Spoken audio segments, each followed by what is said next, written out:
Day 14 of Israel, Iran, USA war updates.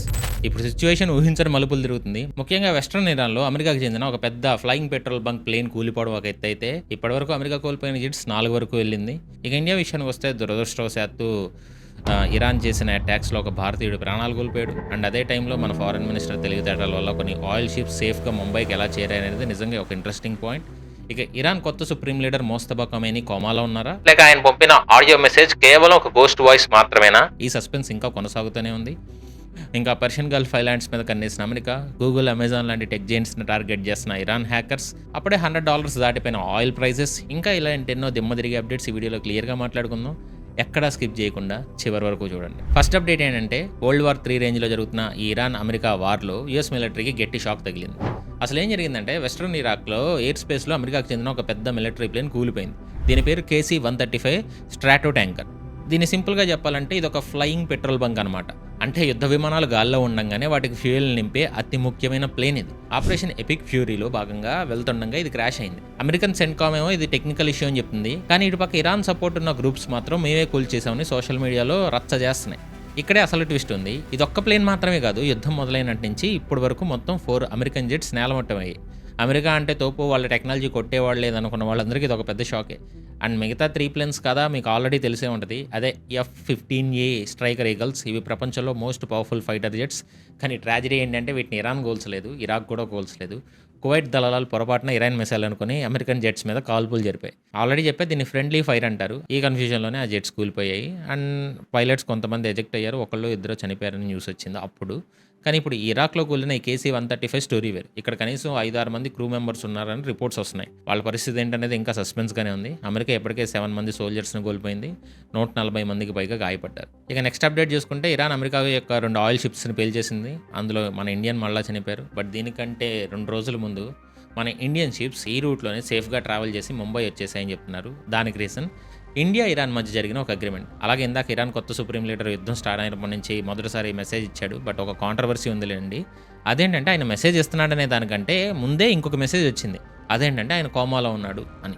ఇంకా కొన్ని ఉన్నాయి, బట్ దాని గురించి మాట్లాడదు. ఇప్పుడు అందరికన్నా పర్షియన్ గల్ఫ్లో ఉన్న ఇరానియన్ ఐలాండ్స్ మీద పడింది. ఎందుకంటే ప్రెజెంట్ ఇరాన్ యొక్క పార్లమెంట్ స్పీకర్ పర్షియన్ గల్ఫ్లో ఉన్న ఇరానియన్ ఐలాండ్స్ జోలికి వస్తే అసలు ఏమీ లెక్క చేయకుండా, ఎటువంటి రూల్స్ పాటించకుండా యుద్ధం చేస్తామని వార్నింగ్ ఇచ్చాడు. ఫస్ట్ ఐలాండ్ స్పెషాలిటీ గురించి మాట్లాడుకునే ముందు మన ఇండియన్ షిప్స్ గురించి మాట్లాడుకుందాం. March 11 ఇరాక్లో ఉమ్మా కాసర్ పోర్ట్ దగ్గర పర్షియన్ గల్ఫ్లో 2 ఆయిల్ ట్యాంకర్స్ మీద అటాక్ జరిగింది. ఆ 2 షిప్స్ వచ్చేసి ఒకటి గ్రీక్ కంపెనీకి చెందిన జెఫ్యోర్ షిప్ అండ్ రెండోది అమెరికాకి చెందిన సేఫ్ సీ విష్ణు షిప్. ఈ రెండింటి మీద అటాక్ చేసినట్టు Iran revolutionary guards officially confirm చేశారు. వాళ్ళు స్పెసిఫిక్గా ఏం చెప్పారంటే, ఈ సేఫ్ సీ విష్ణు మీద అటాక్ చేసామని, యూఎస్ ఆర్మీ యొక్క అసెట్ అని, అందుకే అటాక్ చేసామని చెప్పారు. అలాగే అటాక్ మెథడ్ చూడండి, ఎక్స్ప్లోజివ్స్తో నింపిన రిమోట్ కంట్రోల్డ్ బోట్స్ పంపించారు. ఆ బోట్ షిప్స్కి తగిలి పేలిపోయాయి. ఇదే జరిగింది. అండ్ ఇది జరిగింది ఇరాకీ పోర్ట్ అయిన ఉమ్మా కాసర్ దగ్గరలో. అండ్ ఫుటేజ్లో ఒక ట్యాంకర్ కంప్లీట్లీ మంటల్లో కనిపిస్తుంది, మీరు ఇక్కడ చూడొచ్చు.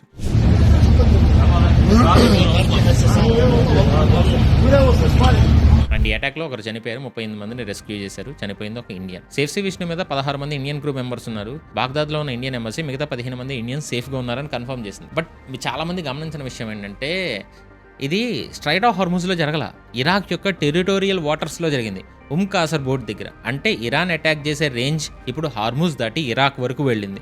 అండ్ దీని ఇంపాక్ట్ వల్ల ఇరాక్ పూర్తిగా ఆయిల్ ప్రొడక్షన్ ఆపేసింది కూడా. బట్ దాని గురించి ముందు మాట్లాడుకుందాం. అండ్ ఆయిల్ ప్రైజెస్ ఇప్పుడు $100 దాటిపోయాయి. థర్స్డేనా క్రూడ్ $100 పర్ బ్యారెల్ దాటేసింది. ఇప్పుడు మనం మార్నింగ్ వీడియోలో చెప్పే 90 రేంజ్లో ఉందని, అది నిన్న నైట్ అప్డేట్. ఒక్క రోజులో ఇంపాక్ట్ హాఫ్ డేలో $10 పెరిగింది. అండ్ అటాక్స్ చేశాక ఇరాన్ యూఎస్కి మరోసారి వార్నింగ్ ఇచ్చింది. ఇజ్రాయెల్కి వాళ్ళ ఎలైస్కి చెందిన లీటర్ ఆయిల్ కూడా స్ట్రైట్ ఆఫ్ హార్ముజ్ దాటనివ్వమని. అండ్ అలాగే ప్రపంచానికి కూడా $200 రేట్కి రెడీ అయిపోయి ఉండమని చెప్పింది. అండ్ యుద్ధం జరుగుతూ ఉంటే వరల్డ్ ఎకానమీ డిస్ట్రాయ్ అవుతుందని కూడా వార్న్ చేస్తుంది. అండ్ సెకండ్, ఇప్పుడు ఇరాన్ దగ్గరలో షిప్ని ఇరాన్ వాళ్ళు కూల్చేస్తే ఇండియన్ షిప్ ఒకటి హార్ముజ్ నుంచి ట్రావెల్ చేసి మన ఇండియాకి వచ్చింది. దాని గురించి మాట్లాడదాం. ఒకవైపు ఇరాక్ దగ్గర చనిపోయాడని మాట్లాడుకుంటున్నాం ఇండియా, ఇంకొక వైపు మన దేశానికి చెందిన ఒక కెప్టెన్ అదే స్ట్రైట్ ఆఫ్ హార్ముజ్లో నుంచి సేఫ్గా ముంబై వచ్చాడు. ఆ కెప్టెన్ పేరు సుక్షంత్ సింగ్ సంధు. ఆయన కమాండ్ చేసిన షిప్ పేరు షోనలాగ్ సూజ్మాక్స్. ఇది లైబీరియన్ ఫ్లాగ్ కింద రిజిస్టర్ అయిన షిప్. అండ్ కానీ దీన్ని కెప్టెన్ చేసింది ఒక ఇండియన్. ఒక 29 మంది క్రూ మెంబర్స్ ఉన్నారు. అండ్ వాళ్ళలో ఇండియన్స్, పాకిస్తాన్, ఫిలిప్పీన్స్ కూడా ఉన్నారు. అండ్ ఈ షిప్ సౌదీ అరేబియాలో రాస్ తనూరా పోర్ట్ నుంచి March 1 బయలుదేరింది. క్రూడ్ ఆయిల్ లోడ్ చేసుకుని ఇండియా వైపు బయలుదేరింది. March 8 షిప్ ఆ స్ట్రైట్ ఆఫ్ హార్ముజ్లోకి వెళ్ళింది. అండ్ అక్కడ కెప్టెన్ ఒక డెసిషన్ తీసుకున్నాడు. ఆ షిప్ యొక్క ఏఐ సిస్టమ్స్ అంటే ఆటోమేటిక్ ఐడెంటిఫికేషన్ సిస్టమ్ మొత్తం ఆఫ్ చేశారు. ట్రాన్స్పాండర్స్ ఆఫ్ చేశారు. మ్యారిటైమ్ ట్రాకింగ్ సిస్టమ్లో ఆ షిప్ ఉంది అనేది కూడా కనిపించాల. అండ్ అలా ఆఫ్ చేశాక ప్రపంచంలో ఎవరికి ఆ షిప్ ఎక్కడ ఉందో తెలియదు. అండ్ మార్చ్ 9న ఆ షిప్ హార్మూజ్ దాటాక మళ్ళీ ట్రాకింగ్ సిస్టంలో కనిపించింది. అంటే సక్సెస్ఫుల్గా దాటేసింది. ఇప్పుడు ఆ షిప్ ఎక్కడుందో తెలుసా? ముంబై పోర్ట్లో జవహర్ దీవప్ టెర్మినల్లో సేఫ్లీ డాక్ అయిపోయింది. 1,35,335 మెట్రిక్ టన్స్ క్రూడ్ ఆయిల్తో దాదాపు 1.35 lakh మెట్రిక్ టన్స్ మన దేశానికి వచ్చేసింది. అండ్ యుద్ధం మొదలైన తర్వాత స్ట్రైట్ ఆఫ్ హార్మూజ్ దాటి ఇండియాకి సేఫ్లీ ట్రావెల్ చేసిన ఫస్ట్ వెజల్ ఇదే. దీనికి రీజన్ మన ఇండియా యొక్క డిప్లొమాటిక్ స్మార్ట్నెస్. జయశంకర్ గారు ఇరాన్ ఫారిన్ మినిస్టర్ అర్గాచితో మాట్లాడారు. ఈ కాన్ఫ్లిక్ట్ మొదలైనప్పటి నుంచి ఇది వాళ్ళ థర్డ్ కన్వర్సేషన్. ఈ కాల్లో స్పెసిఫికల్లీ ఇండియన్ షిప్స్కి సేఫ్ ప్యాసేజ్ కన్ఫర్మ్ చేయించుకున్నారు. అంటే ఈ రూట్లో వెళ్ళే ఇండియన్ షిప్స్ మీద ఇరాన్ అటాక్ చేయకూడదని. అండ్ దాని రిజల్ట్ ఏంటంటే Indian flagged ships Pushak and Parimal ఇంకా 2 స్ట్రైట్ ఆఫ్ హార్మూజ్ని సేఫ్గా దాటాయి. బట్ దీని మీద ఇంకా రూమర్స్ ఉన్నాయి. ఈవినింగ్ నేను మీకు దీని మీద ఒక విషయం కన్ఫర్మ్ చేస్తా. అండ్ నాకు తెలిసి దీని మీద ఇంకా అప్డేట్స్ వస్తూనే ఉంటాయి. నాకు తెలిసినంత వరకు ఒక కంట్రీకి సంబంధించిన 3 షిప్లు ఇక్కడ నుంచి సేఫ్గా రావడం ఇదే మొదటిసారి, ఇది నిజమైతే. బట్ ప్రీమెచ్యూర్ అంటే ముందే మాట్లాడొద్దని దీని మీద న్యూస్ వస్తుంది. అది ఈవినింగ్ కన్ఫర్మ్ చేస్తా. అండ్ థాయిలాండ్ షిప్ను ఒక దాన్ని డ్యామేజ్ చేశారు. ఇంకా చాలా షిప్స్ని నాశనం చేశారు. చైనా అండ్ రష్యాని మాత్రం వదిలేస్తున్నారు. ఈవెన్ మనం డిప్లొమాటిక్గా ఇరాన్కి సపోర్ట్ ఇవ్వకపోయినా సరే మనల్ని వదిలేస్తున్నారు. అండ్ ఇందాక ఇరాన్ కొత్త సుప్రీం లీడర్ అండ్ పాత సుప్రీం లీడర్ కొడుకైన మోస్తబా ఖమేనీ ఒక మెసేజ్ ఇచ్చాడు. ఆయన ఏం చెప్పాడంటే, చెప్పే ముందు ఒక ఇంపార్టెంట్ నోట్. ఈ message Iran state media report చేసింది. అంటే ఇరాన్ గవర్నమెంట్ తరపు అఫీషియల్ సోర్స్, ఇండిపెండెంట్గా వెరిఫై కాల. సో యుద్ధం మొదలైన ఫిబ్రవరి 28 నుంచి కౌంట్ చేస్తే ఇప్పటికీ 14 రోజులైంది. అంటే ఈ 14 రోజుల్లో మోస్తబా ఒక్కసారి కూడా పబ్లిక్లో కనిపించలే. వీడియో లేదు, ఫొటోస్ లేదు, స్టేట్మెంట్స్ లేవు. అందుకే చాలామంది ఆయన సీరియస్లీ ఇంజూర్డ్ అన్నారు, కొంతమంది కాలిపోయిందన్నారు, చనిపోయారని మాట్లాడుకోవడం కూడా న్యూస్ వస్తుంది. బట్ గురువారం అంటే నిన్న ఇరాన్ స్టేట్ టీవీ టెలిగ్రామ్లో ఒక మెసేజ్ వచ్చింది. అందులో ఆయన ఏమని చెప్పారంటే, మోస్తబా ఖమేనీ ఒక స్ట్రాటజిక్ మెసేజ్ ఇచ్చాడని, అది 7 ఇంపార్టెంట్ సెక్షన్స్లో ఉందని చెప్పారు. అందులో వాళ్ళ తండ్రి గురించి, అంటే చనిపోయిన అలీ ఖమేనీ గురించి, ప్రజల రోల్స్ గురించి, డ్యూటీస్ గురించి, ఆర్మ్డ్ ఫోర్సెస్కి మెసేజ్, ఎగ్జిక్యూటివ్ బాడీస్కి, రెసిస్టెంట్ ఫ్రంట్కి అండ్ రీజియన్లో ఉన్న కంట్రీస్కి, ఎనిమీస్కి ఎలా కాన్ఫ్రంట్ చేయాలి. అండ్ ఈ మెసేజ్లో ముఖ్యమైన పాయింట్ ఏంటంటే, ఫస్ట్ ప్రజలందరూ యూనిటీగా ఉండాలని అండ్ గుడ్ స్టేలో పార్టిసిపేట్ చేయాలని ప్రజలకి కాల్ ఇచ్చారు. ఇదేంటంటే ఇరాన్లో ప్రతి సంవత్సరం రామ్దాన్ చివరి రోజున ఫ్రైడే జరుపుకునే రోజు. జెరూసలేంకి సాలిడారిటీ చూపించడానికి ఈ సంవత్సరం దాని యుద్ధ సమయంలో జరుపుకోవడం కూడా చాలా సింబాలిక్. అండ్ తర్వాత చాలా డైరెక్ట్గా స్టేట్మెంట్స్ వచ్చాయి. ఈ రీజియన్స్లో ఉన్న ప్రతి యూఎస్ బేసెస్ వెంటనే క్లోజ్ అవ్వాలి అన్నాడు. Strait of Hormuz block continue అవుతుందన్నాడు. ఇరాన్ తన సిటిజన్స్ మరణానికి ఎనిమిస్ దగ్గర కాంపన్సేషన్ డిమాండ్ చేస్తుంది అన్నాడు. అండ్ చివరగా యుద్ధంలో చనిపోయిన ప్రతి ఒక్కరికి అవెంజ్ చేస్తా ఉన్నాడు. వాళ్ళ తండ్రితో కాదు, యుద్ధంలో చనిపోయిన ప్రతి ఇరాన్ పౌరుడికి, సిటిజన్కి కూడా. బట్ ఇక్కడ స్టోరీ వేరే ఉంది. ఆయన ఈ మెసేజెస్ ఎక్కడి నుంచి ఇచ్చాడో తెలియదు, అసలు ఆయన ఇచ్చాడో తెలియదు. అండ్ ఈ మెసేజెస్ పబ్లిష్ అవ్వడానికి కొన్ని గంటల ముందే ఇంకొక మెసేజ్ వచ్చింది. అదేంటంటే వెస్ట్రన్ మీడియాస్లో కొన్ని అవుట్లెట్స్ రిపోర్ట్ చేశాయి మోస్తబా ఖమేనీ కోమాలో ఉన్నాడని, ఒక లెగ్ కోల్పోయాడని. ఇది మొదట రిపోర్ట్ చేసింది యూకేలో ద సన్ అనే మీడియా ఏజెన్సీ. వాళ్ళు ఏం చెప్తున్నారంటే, టెహరాన్లో ఒక సోర్స్ నుంచి ఇన్ఫర్మేషన్ వచ్చిందని, మోస్తబా ఇప్పుడు సైనా యూనివర్సిటీ హాస్పిటల్లో ఇంటెన్సివ్ కేర్లో ఉన్నాడు అని. ఈ హాస్పిటల్లో ఒక సెక్షన్ మొత్తం సీల్ చేశారని, హెవీ సెక్యూరిటీ ఉందని.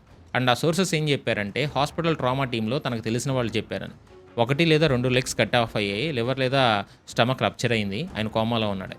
అండ్ ఆయన ట్రీట్ చేస్తున్న డాక్టర్ పేరు కూడా చెప్పారు, మొహమ్మద్ రిజా జఫర్ గాంధీ అని. ఆయన ఇరాన్ యొక్క top trauma surgeon and health minister కూడా. బట్ ఇక్కడ ఒక విషయం ఆగండి, మనం ఆ ఇన్ఫర్మేషన్ ఎలా వచ్చిందని మాట్లాడుకోవాలి. ఈ ఇన్ఫర్మేషన్ ఇచ్చింది టెహరాన్లో ఒక వ్యక్తి. ఆయన దగ్గర నుంచి లండన్లో ఉన్న ఒక ఎక్సెల్ డిసిడెంట్కి ఇన్ఫర్మేషన్ పాస్ అయింది, అంటే second hand information. And the son కూడా ఇది చెప్పింది. అండ్ దీన్ని వెరిఫై చేయడం కూడా కష్టంగా ఉంది. ఇరాన్లో ఇంటర్నెట్ బ్లాక్అవుట్ వల్ల ఈ అకౌంట్ని ఇండిపెండెంట్లీ వెరిఫై చేయడం పాసిబుల్ కాదని చెప్పారు. అండ్ ఇదే సమయంలో ఇంకొక విషయం కూడా గమనించండి, ఇరాన్ స్టేట్ టీవీ ఆల్రెడీ మోస్తబాని జాన్బాస్ ఆఫ్ రమదాన్ అని రిఫర్ చేసింది. జాన్బాస్ అంటే పర్షియన్లో వూండెడ్ వార్ వెటరన్ అని అర్థం, అంటే ఇంజురీస్ ఉన్నాయని కూడా ఇరాన్ కూడా ఇండైరెక్ట్లీ అడ్మిట్ చేసింది. అండ్ వెన్స్డేనా, అంటే మెసేజ్ వచ్చిన ముందు రోజే ఇరాన్ ప్రెసిడెంట్ కొడుకు యూసఫ్ పెజిస్కి అని టెలిగ్రామ్లో చెప్పాడు, మోస్తబా సేఫ్ అండ్ సౌండ్ అని. నిన్న మార్నింగ్ వీడియోలో దీని గురించి చెప్పాను. గైస్, ఈ వీడియోలో ఇంకా చాలా అప్డేట్స్ ఉన్నాయి. దానికంటే ముందు చిన్న రిక్వెస్ట్ ఏంటంటే, మా వీడియోస్ కానీ మా రీసెర్చ్ కానీ మీకు ఎంతో కొంత వాల్యూ యాడ్ చేస్తుంది అనుకుంటే, కొత్త వాళ్ళు చూస్తుంటే ఛానల్ని సబ్స్క్రైబ్ చేసి చూడండి గైస్. ఇలాంటి వీడియోస్ చేయడానికి మాకు కూడా ఒక మోటివేషన్ ఉంటుంది, జియోపొలిటికల్ వీడియోస్ చేయడానికి. సో కొత్త వాళ్ళు సబ్స్క్రైబ్ చేస్తారని ఆశిస్తున్నాను. అండ్ లైక్ చేసేయండి, షేర్ చేసేయండి. We're family. ఇంకా వీడియో కంటిన్యూ చేద్దాం. And Iran president Masoud Pezeshkian అని కూడా 2 రోజుల ముందు సైనా హాస్పిటల్ని విజిట్ చేశాడని రిపోర్ట్స్ ఉన్నాయి. ఈయన బాగున్నాడని చెప్పేసిన ప్రెసిడెంట్ కొడుకు 2 రోజుల ముందు ఈ హాస్పిటల్ని విజిట్ చేశాడు.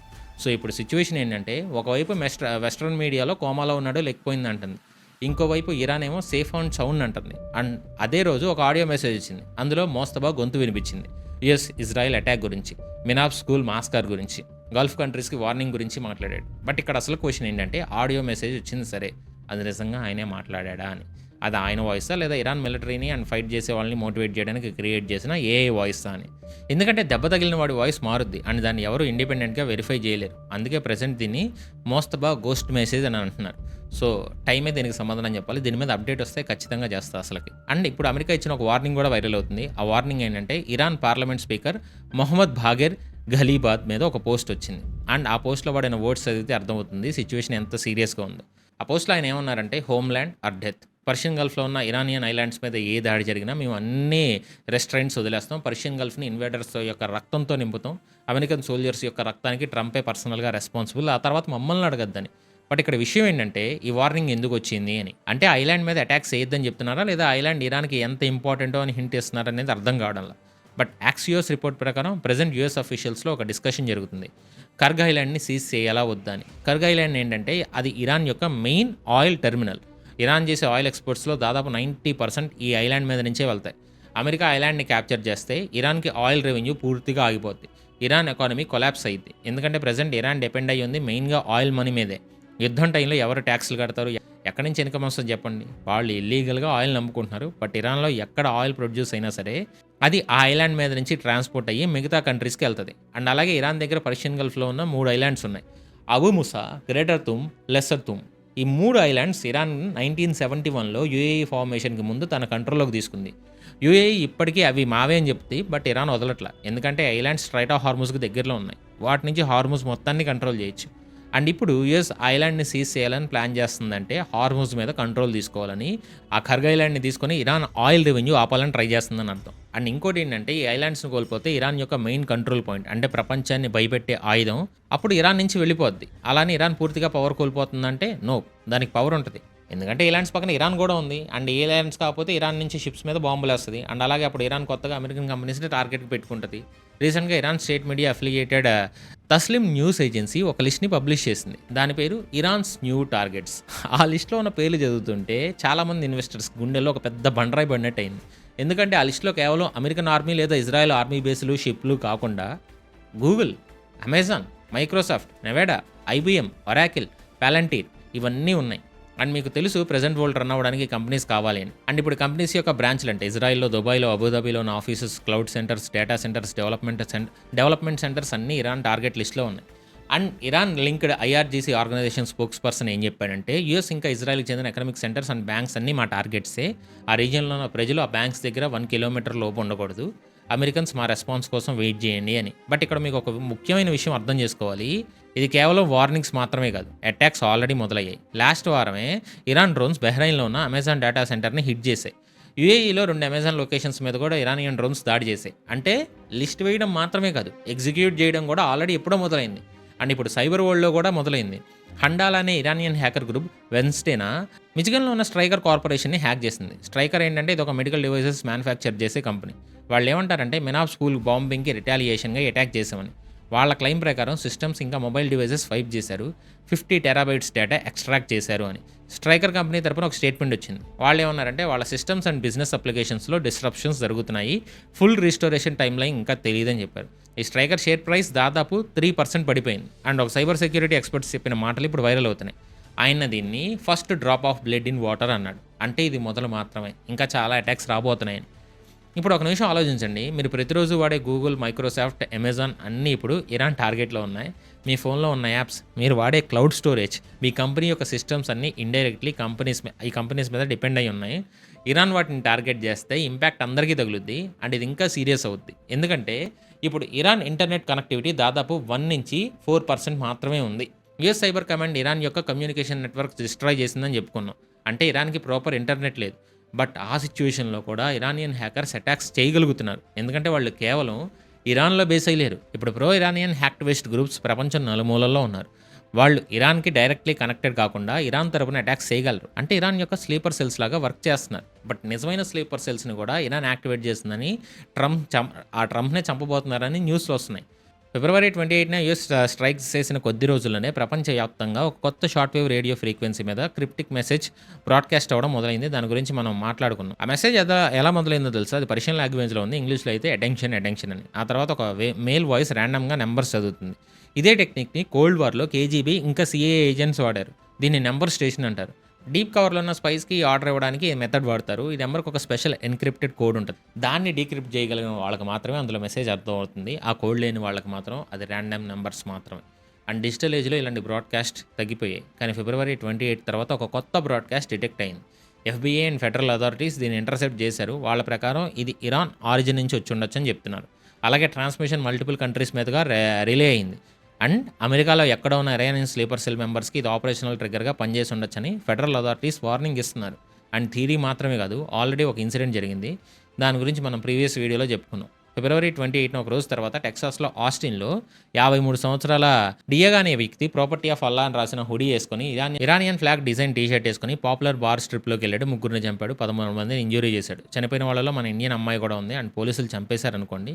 బట్ ఇన్వెస్టిగేటర్స్ ఇంకా టెర్రరిజం నెక్సెస్ ఉందా అని ఇన్వెస్టిగేట్ చేస్తున్నారు. అండ్ ఇది మాత్రమే కాదు, ఇరాన్ ఆల్రెడీ ట్రంప్ని చెప్పడానికి మల్టిపుల్ అటెంప్ట్స్ చేసింది. 2024లో ఆసిఫ్ రజా మర్చెంట్ అనే పాకిస్తానీ నేటివ్ కన్విక్ట్ అయ్యాడు. వాడు ఇరాన్ రెవల్యూషనరీ గార్డ్ నుంచి ట్రైనింగ్ తీసుకున్నాడు. ఇది కూడా ఇంతకుముందు క్లియర్గా ఎక్స్ప్లెయిన్ చేసాం. అండ్ వీడు చంపాలనుకుంది ట్రంప్, హిల్లరీ అండ్ బైడెన్ని. ట్రంప్, హిల్లరీ అండ్ బైడెన్ని. అండ్ ట్రంప్ దీని మీద మాట్లాడతా మండే ప్రెస్ కాన్ఫరెన్స్లో వాళ్ళు చాలా కాలంగా ట్రై చేస్తున్నారు, మేము వాటిని మానిటర్ చేస్తున్నాం, వాళ్ళందరినీ వాచ్ చేస్తున్నాం అని చెప్పాడు. బట్ ఇక్కడ నిజంగా భయపడే విషయం ఏంటంటే లాస్ ఏంజల్స్లో 7 లక్షల మంది ఇరానియన్ అమెరికన్స్ ఉన్నారు. ప్రపంచంలో ఇరాన్ బయట అతిపెద్ద ఇరానియన్ పాపులేషన్ ఉన్న సిటీ అది. వాళ్ళలో చాలామంది ఇరాన్ గవర్నమెంట్ని అపోజ్ చేస్తున్నారు. కానీ వీళ్ళలో కొందరు ఇరాన్కి సింపథైజ్ చేసే వాళ్ళు కూడా ఉండొచ్చని లాస్ ఏంజల్స్ పోలీస్ చీఫ్ చెప్తున్నారు. లోన్ వోల్స్ మాకు అతిపెద్ద కన్సర్న్ అని. ఇరాన్ కూలిపోవడం చూసి ఇన్స్పైర్ అయిన ఏ వ్యక్తి కూడా చాలా డ్యామేజ్ చేయగలని. ఇప్పుడు వీళ్ళు ప్రెసిడెంట్నో పొలిటికల్ లీడర్నో చంపితే పర్లేదు, బట్ ఇక్కడ సామాన్య ప్రజలు చనిపోతారు. వీళ్ళ టార్గెట్ ఎప్పుడు పొలిటికల్ లీడర్స్ కాదు, సామాన్య ప్రజలు. అందుకే వీళ్ళు మోస్ట్ డేంజరస్. అండ్ అమెరికాలో ఉన్న తెలుగు వాళ్ళు, ఇండియన్స్ కొంచెం జాగ్రత్తగా ఉండండి. యుద్ధం జరిగిన కొన్ని రోజులు బయటికి వెళ్ళడం మ్యాక్సిమం తగ్గించుకోండి. అండ్ ఒకవైపు ఇలా జరుగుతుంది, ట్రంప్ తాత ఏమో మేము గెలిచామని సంకలు గుద్దుకుంటున్నాడు. వెన్స్డేనా ట్రంప్ కెంటకీలో ఒక ప్యాకింగ్ ప్లాంట్లో హండ్రెడ్స్ ఆఫ్ సపోర్టర్స్ ముందు స్పీచ్ ఇచ్చాడు. ఆయన ఏమన్నాడంటే ఇరాన్ యొక్క డ్రోన్స్ 85% డౌన్ అయ్యాయి, వాళ్ళ ఫ్యాక్టరీస్ పేల్ చేస్తున్నాం, వాళ్ళకి ఏం జరుగుతుందో అర్థం అవ్వట్లేదు. బట్ అదే టైంలో రియల్ వరల్డ్లో ఏం జరుగుతుందో చూడండి. ఆయిల్ $100 దాటింది. ఇరాక్ ఆయిల్ పోర్ట్స్ షట్ అయ్యాయి, షిప్స్ హిట్ అవుతున్నాయి, ఇరానియన్ స్లీపర్ సెల్స్ అమెరికాలో యాక్టివేట్ అవుతున్నాయి. ఇది FBI భయపడుతుంది, సైబర్ అటాక్స్ మొదలయ్యాయి. అండ్ ట్రంప్ మాత్రం మేము గెలిచామంటున్నాడు. అంతేకాదు, we don't want to back every 2 years we're going to finish the job అన్నాడు. అంటే మేము ప్రతి 2 సంవత్సరాలకు వెళ్ళి మళ్ళీ యుద్ధం చేయడం కాదు, ఈసారి ఫినిష్ చేద్దాం అని చెప్తున్నాడు. అంటే యుద్ధం చాలా లాంగ్ రన్ నడుస్తుందని ఇండైరెక్ట్గా హింట్ ఇచ్చాడు. అప్పుడే క్రౌడ్లో ఒక 76 సంవత్సరాల వియత్నాం వెటరన్ ఉన్నాడు. ఆయన హానెస్ట్గా ఒకటే అడిగాడు, get it over with quick, we hope it will be short term అని. అంటే ట్రంప్ సపోర్టర్స్ కూడా ఇంటర్నల్లీ యుద్ధం త్వరగా అయిపోవాలని కోరుకుంటున్నారు. అండ్ అది ట్రంప్ నెక్స్ట్ డెసిషన్స్ మీద ఇంపాక్ట్ చూపిస్తుంది. ఎందుకంటే ఆయనకు సపోర్ట్ ఇచ్చేవాళ్ళు కూడా యుద్ధం లాంగ్ రన్ నడిస్తే ఆయనకి అగెనిస్ట్గా మారుతారు. చూద్దాం ఏమైందో. ఈ వీడియోలో ఎంతే అప్డేట్స్. ఈవినింగ్ చాలా ఇంపార్టెంట్ వీడియో రాబోతుంది ఎల్పిజి గ్యాస్ గురించి. ఇంకొన్ని అప్డేట్స్ ఉన్నాయి, అవి కూడా ఇంపార్టెంట్ అప్డేట్సే. బట్ ఎల్పిజి గ్యాస్ గురించి మనం చాలా క్లియర్గా మాట్లాడుకోవాలి ఈవినింగ్ వీడియో గురించి. మీరు ఈ వీడియో చివరి వరకు చూస్తే ఎల్పిజి గ్యాస్ అని కామెంట్ చేయండి. అండ్ ఈ వీడియో చివరి వరకు చూసారంటే మా రీసెర్చ్ మీ లైఫ్లో ఎంతో కొంత వర్త్ అనిపించిందని అనుకుంటున్నా, ఎంతో కొంత ఇంపాక్ట్ క్రియేట్ చేసిందని అనుకుంటున్నా. మీరు కూడా మా లైఫ్లో ఇంపాక్ట్ క్రియేట్ చేయాలనుకుంటే కొత్త వాళ్ళ ఛానల్ని సబ్స్క్రైబ్ చేసుకుని బెల్ ఐకాన్ ఆన్లో పెట్టుకోండి. అప్పుడే వీడియో పెట్టగానే ఎల్పిజి గ్యాస్ది కూడా మీకు నోటిఫికేషన్ రూపంలో వస్తుంది. అండ్ లైక్ చేయండి, షేర్ చేయండి. అసలు ఏం జరుగుతుందో అందరికీ తెలియాలి కదా. అండ్ ఈ వీడియో చివరి వరకు చూస్తున్న ప్రతి ఒక్కరికి love you so much. This is your VR signing of.